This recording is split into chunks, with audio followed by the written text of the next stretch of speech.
We're trying to reduce the threat of large-scale wildfires by reducing the number of trees across the national forests in the western U.S.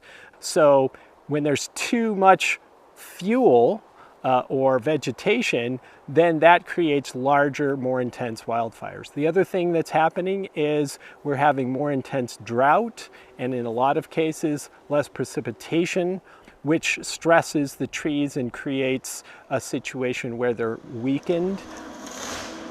I think this work is incredibly urgent. I think the forests as we know them in California and across the West, they're dying.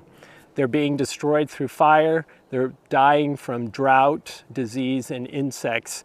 And like I said, they're dying at a pace that we're having trouble keeping up with.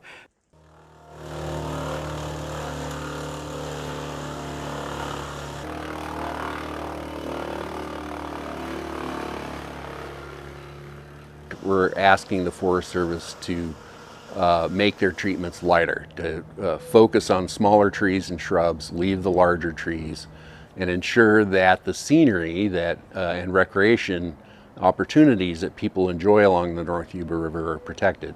My wife and I camp in the Yuba River drainage. We go hiking there. I was just there a couple of weeks ago. So, you know, this is an important area to us, and we don't want to see it. We don't want to see it burn up, and we don't want to see it logged over.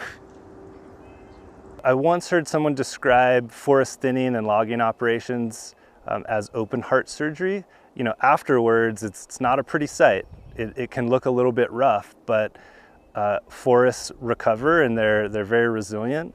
People will have to get used to seeing a less dense forest because that's a healthy forest.